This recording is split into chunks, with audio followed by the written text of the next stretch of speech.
Оваа година навршуваат 70 години откако тука на Балканскиот полуостров, поточно во Македонија, беше прогласена првата република, позната под името Крушевската република.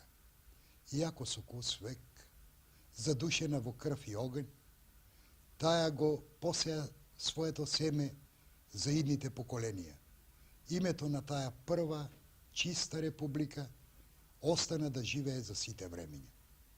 Нашата цел е во овие 4 полчасовни емисии да ве подсетиме на овие времења во кои македонскиот народ ни своето национално ослободително движење покажа храброст да се фати во коштец со една огромна империја каква што беше турската.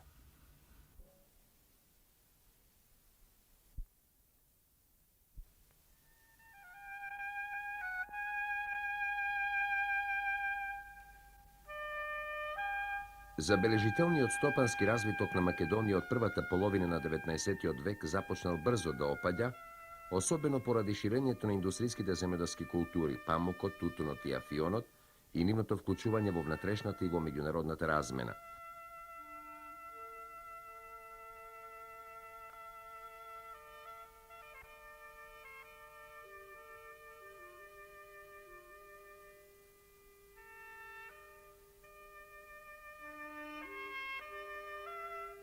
Развојот на занечиството, на трговијата од 70-тите години на 19. век, а особено по Берлинскиот конгрес.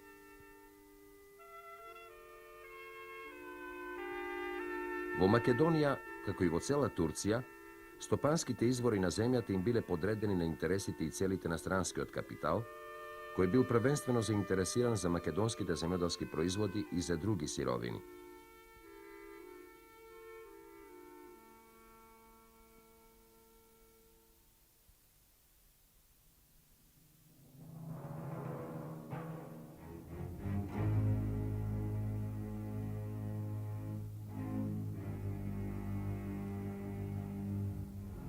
Во исто време, тој бил заинтересиран и за увезување на готови индустријски производи.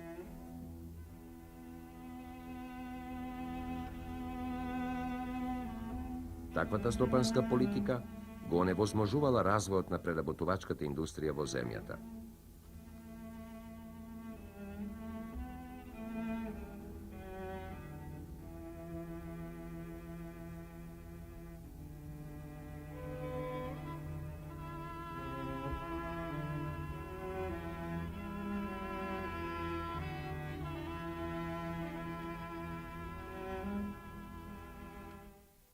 Изнесувањето на печалбите од вложениот капитал надвор од земјата, зголеменото увезување на ефтини производи на западноевропската индустрија за широка потрошувачка, нужно воделе кон здружување и на онија стопански активности за наети што пред тоа постоеле во земјата. Отаму доаѓа и до паѓање на градското стопанство, а и на самите градови.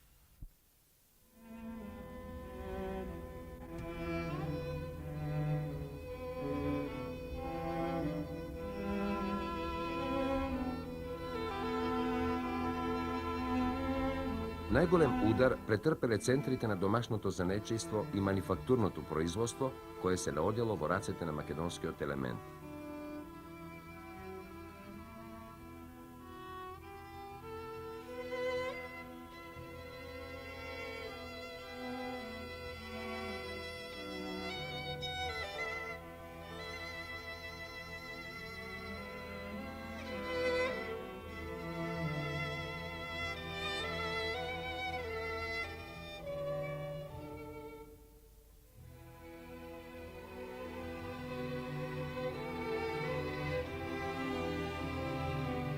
Со појавата на железничкиот сообраќај се менували и центрите на стопанската дејност.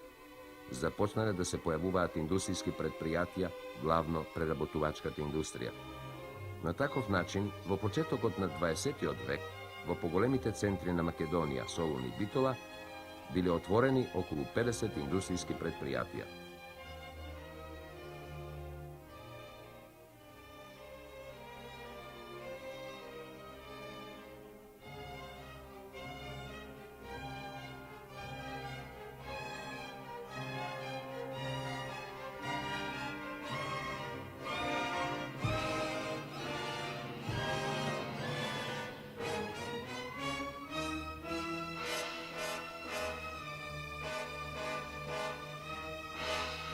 Сепак, основен извор за задоволување на потребите на земјата се останувало земјоделското стопанство. По својата структура, Македонија била селска земја. Околу 80% од населението било селско и се занимавало со земјоделство.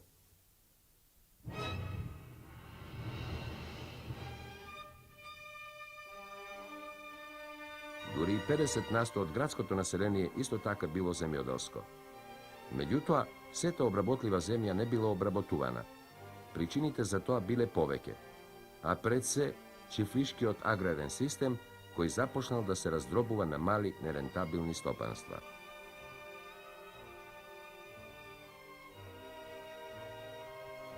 Најголемиот дел од чифлигарското население го сочинувало македонското население. Во почетокот на 20 век, во цела Македонија, нешто околу половината од селата биле чифлигарски. Ваквите стопанства се наоѓале во рацете на турски и албански бегови.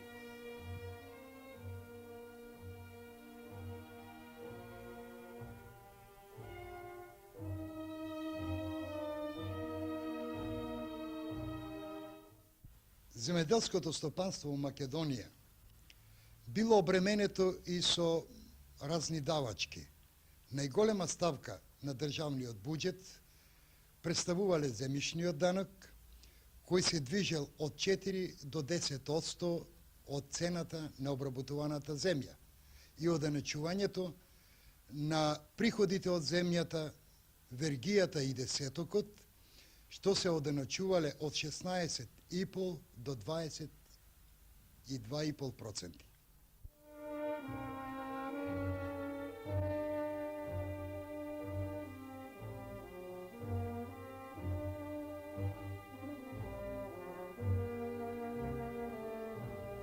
За македонските данокоплатци особена тежина представувала високата стапка на оданочувањето, како и начинот на кој се собирал данокот во прв ред десетокот.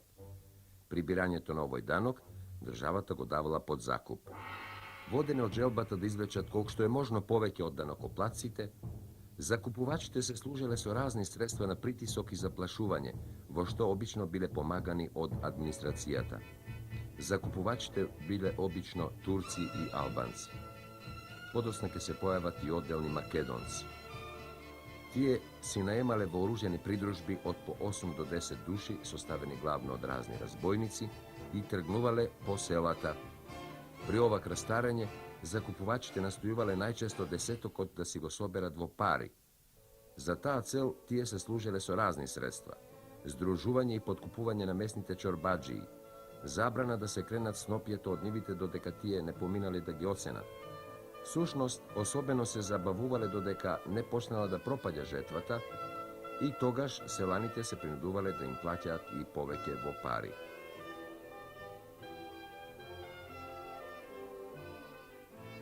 Тоа доведувало до бескрајни жалби и поплаки од населението. Меѓутоа, на сите овие бескрајни жалби обично се одговарало со терор.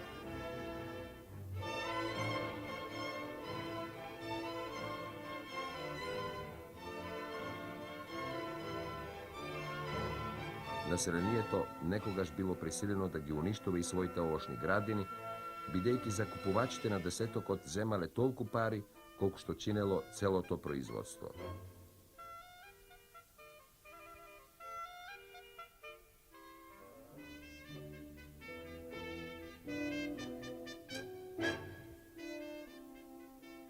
Сето тоа, придружено од несигурноста на собственоста во полето, доведувало до тоа селаните да обработуваат само толку од земјата колку што им било неопходно за задоволување на потребите на фамилијата. До толку повеќе што во Турција не се плаќал земјишен данок на земјата што не се обработувала, и оттука и објаснението за огромните комплекси на необработена земја.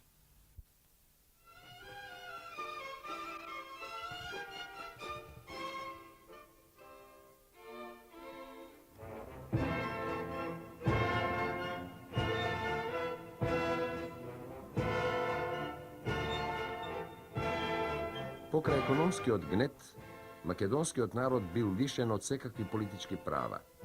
Тој дури немал право на самоодбрана од безбројните плячкашки банди, чиј број, според некои извори, во 1895 година изнесува 150, а кои извршиле околу 400 убиства, тешки ранувања и пожари. Во ова време се зголемиле самоволијата и неограничуваните грабежи на овие банди. Не постоела никаква сигурност за животот и за имотот.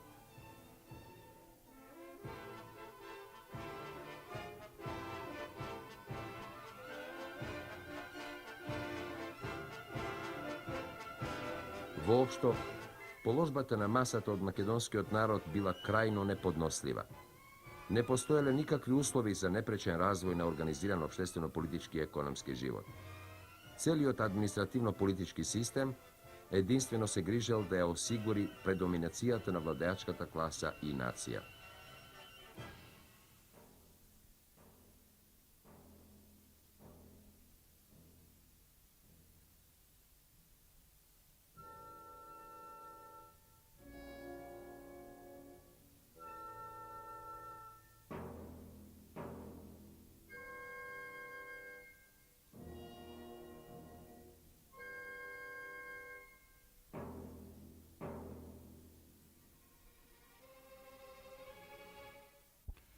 Не помало зло за македонскиот народ представувале пропагандите на соседните балкански монархии, Бугарија, Србија и Грција. Тие имале негативен одраз врз организационото и идејно-политичкото оформување на македонското национално ослободително движење и во многу нешто биле причина за брзото изживување на идејните недоречености за создавање на неговиот самобитен македонски лик.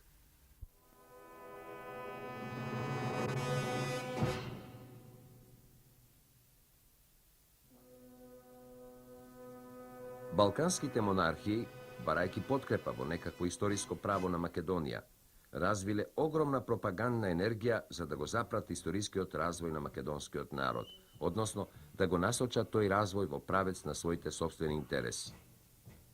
Како најважно средство за постигање на таа цел, требало да послужат црквата и училиштето. Тие биле најсигурното средство за денационализирање на македонскиот народ.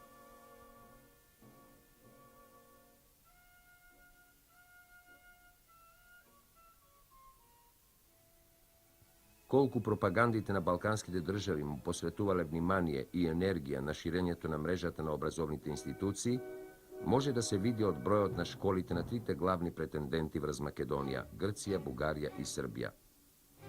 Во учебната 1899-1900 година тие располагале во Македонија вкупно со околу 2116 училишта со 71.000 ученици, не сметајќи ги овде децата од предшколска возраст, што биле опфатени во соодветните институции, ниту пак учениците во другите училишта, француски, италијански, влашки и така натаму.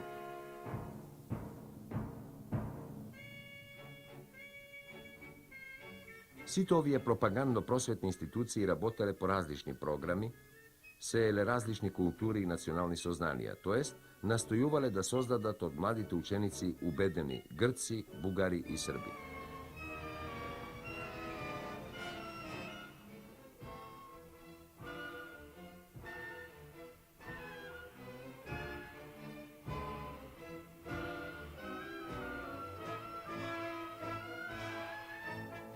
Сите тие гледале колку што е можно да се елиминираат старите местни македонски просветни кадри и да создадат интелигенција во Македонија која треба да стане носител на делото на пропагандите. Со тоа тие му нанесувале штета на националното единство на македонскиот народ.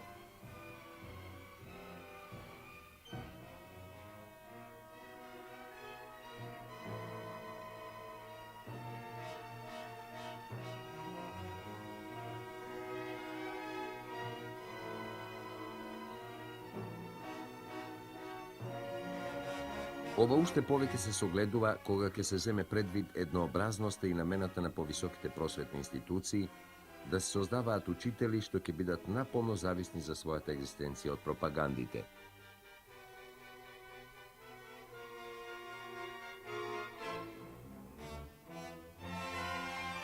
Како изгледало тоа, доволно е да се истекне примерот на бугарските екзархиски училишта во Македонија.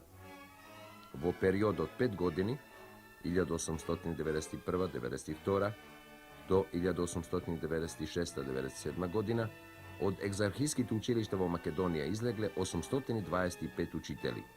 Во последните 5 години оваа бројка се зголемила за уште 1,5 пат. Едновремено со зголемувањето на учителскиот кадар, воспитуван во духот на пропагандата и врзан за незините јасли, следело приграбувањето и централизирањето на управата на црковно-училишните општини.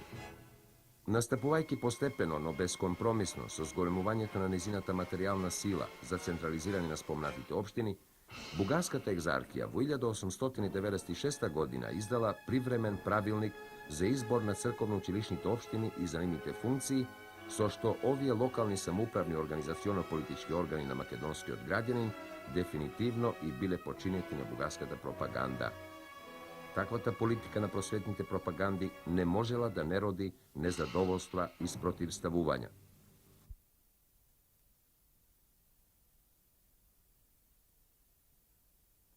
Разните облици на спротивставување против екзархиската и другите пропаганди, бунтовите на учениците, се најдобар доказ за тоа. Обштествено-политичките услови што настапиле во Македонија по Берлинскиот конгрес од 1878 година, па до последните години од 19. век, поставиле пред македонското национално движење нови задачи за решавање: уривање на постојниот турски обштествен и политички систем, борба за независност, за посебна државност. Со други зборови, настапувал период кој барал прегрупирање на обштествените сили на македонскиот народ за решавање на економските, социјалните и политичките задачи на националното движење. Основната содржина, суштината на тие барања и стремежи била промена на земјишните односи, ослободување од стегите на феудалното производство, создавање на економски и политички услови за развој на капитализмот, изградба на собствена државна организација под форма на автономија. Во тој однос, интересите на македонскиот селанец им одговарале на интересите на малобројната македонска буржуазија и особено на учителската интелигенција, тесно поврзана со селанството, која во создавањето на автономна македонска држава ја гледала и својата афирмација како самостојна општествена сила.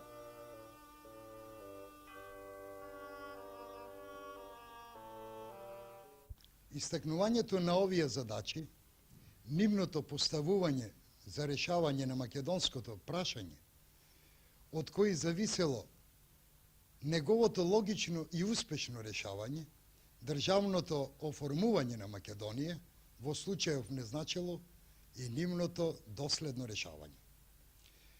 Тоа не зависело само од историските потреби, нивното програмско поставување и особено нивното акционо решавање било во непосредна зависност од распоредот и структурата на општествените сили во македонското општество во овој период на нашата развиеност, со еден збор од конкретните субјективни сили. Општиот распоред на општествените сили во овој период, врз чија основа се раѓала и се развивала македонската револуционерна организација, главно бил следниот: широките селански маси, антифеудално ориентирани, но културно, идејно и политички заостанати. Тоа била најглавната моторна сила на националното движење. Во тој период, македонското село во некои региони повеќе, во други помалку, и покрај домашниот чифлишки аграрен систем, не било лишено од влијанието на класната диференцијација. Појавата на богати селани, нивниот стремеж за натамошно економско јакнење, биле најдобар знак за тоа. Буржуаскиот и ситно буржуаскиот елемент во градовите економски недоволно развиен, но политички активен. Составот на овој социјален слој од македонските општествени сили бил прилично широк. Во него спаѓале трговците, лихварите, чифликсајбиите, занајчиите и други. Покрај овие две основни социјални групи, структурата на македонските општествени сили ја сочинувале уште и недоволно развиеното занечиско работништво по градовите, кое се уште не представувало самостоен политички фактор. Потоа интелигенцијата, особено учителството, тесно поврзано со селанството. Па и споличарите, аргатите и момоците. Кон сите нив се придружило и домородното свештенство, кое исто така било запоставено од страна на туѓинскиот црковно-управен апарат.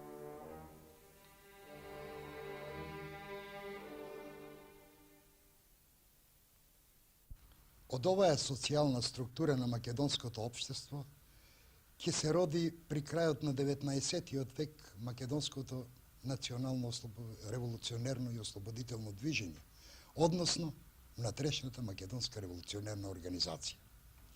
Од конкретната состојба, односно од етапата на развојот на оваа општествена структура на македонското општество ќе произлезат и формираните сили на македонското револуционерно движење, кои ќе одразат содржината и етапата на развојот на македонското национално прашање, како и македонскиот национален процес. Со јакнењето на водечките сили во револуционерното движење во текот на неговиот развој ќе се конкретизираат и непосредните задачи на националното движење, постојано проширувајќи ја својата економска и политичка програма. Сред македонската интелигенција, како и кај македонското граѓанство, во 90-тите години од 19-тиот век се јавува струење кое ќе води кон групирање на револуционерните сили. Основната острица била насочена против активноста на туѓинските пропаганди во Македонија, особено против узурпирањето на автономната локална самоуправа од страна на бугарската екзархија за запазување на народното единство.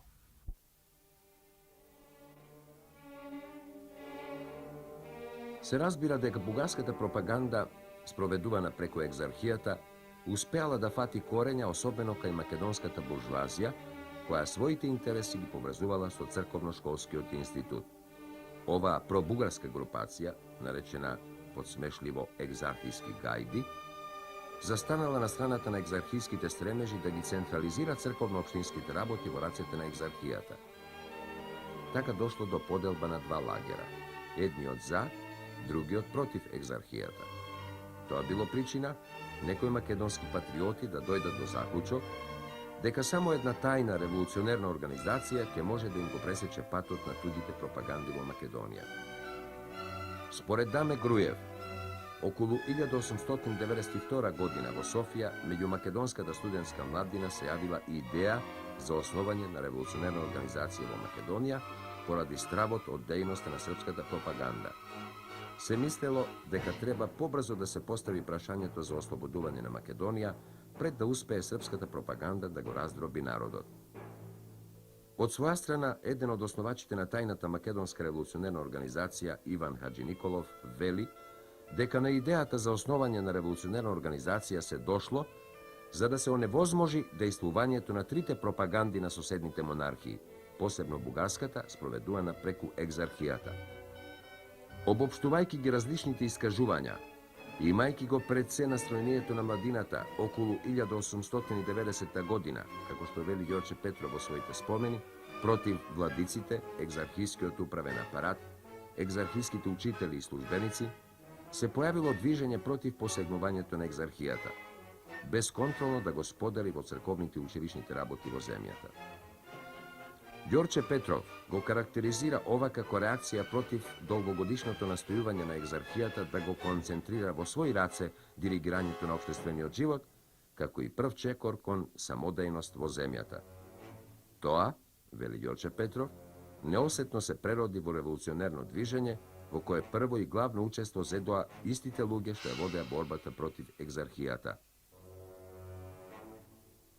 Развивањето на иницијативата за самоодбрана, спонтано поттикнувана од неопходноста за самозапазување, имало посебно значење за утврдувањето на свеста кај македонскиот селанец, зашто единствениот фактор што можел ефикасно да го заштити неговиот живот и имот бил самиот тој. Резултатите достигнати од кратковременото дејствување на селските стражи, фариите, биле најдобар доказ за оваа свест. Искуството ги упатувало селаните кон натамошно развивање на самоодбраната, кон поврзување на поединците и групите за поединечна заштита од сите напаѓачи врз животот и имотот. Во 90-тите години од 19-тиот век, скоро во сите делови на Македонија постоеле организирани групи од селани за самоодбрана. Ваква било состојбата на селото, кога во градовите македонската интелигенција се подготвувала да го започне револуционерното движење. Голема улога во револуционизирањето одиграла Солунската гимназија. Во ова екзархиско училиште меѓу учениците се создал околу 1890 година револуционерен кружок на чело со Гоце Делчев. Околу 1892 година во Софија студентите македонци презеле иницијатива да се организираат во името на идејата за самообразување и заемно влијание. Таа идеја за враќање на секој студент по завршувањето на студиите во Македонија прераснала во идеја за создавање на револуционерна организација. Така се создала Македонската студентска дружба во Софија, чија цел, според Даме Груев, е привидно научна. Всушност имала цел да работи за идната револуционерна борба.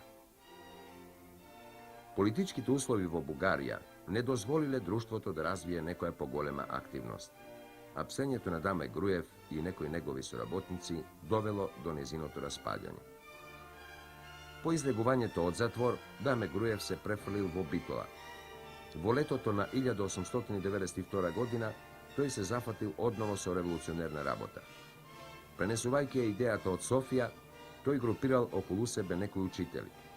Така, основите на дружбата биле обновени, но сега во Македонија. Во Битола се пристапило кон изработување на устав. Во исто време, додека Даме Груев вршел подготовки за престојната револуционерна работа, Иван Хаџи Николов на своја рака разменувал мисли за создавање на револуционерна организација во Македонија. Покрај изменетите мисли со Петар Попарсов, доктор Христо Татарчев, Христо Батанџиев и други, во 1892 година тој заминал во Софија. Тука, со последство на новинарот Коста Шаков, се сретнал со Гоце Делчев, во тоа време ученик во Воената академија, пред кој ги изложил своите замисли за основањето на организацијата.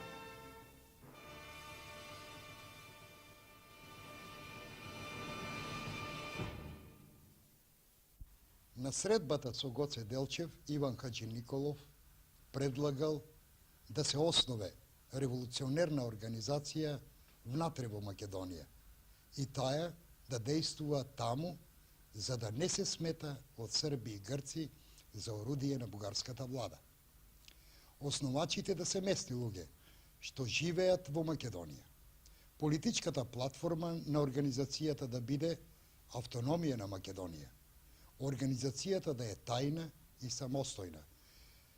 Да не влегува во врска со владите од соседните балкански држави, од македонската емиграција во Бугарија и од бугарското општество, да се бара само морална и материјална подкрепа за борбата на македонските револуционери. Постоењето на разни групи и кружоци во разните концепции за тоа каков облик и цел треба да и се даде на идната револуционерна организација, потикнувала кон иницијатива за поставување основите на организацијата, која ќе ги собере, ќе ги обедини расфрланите, распокинатите сили, ќе ги подчини на една определена цел – ослободувањето на Македонија. Останувало само да се направи последниот чекор – обединувањето на националната сила на македонскиот народ во една општа револуционерна организација. За создавањето на внатрешната македонска револуционерна организација и за нејзината дејност во првите години по основањето ќе зборуваме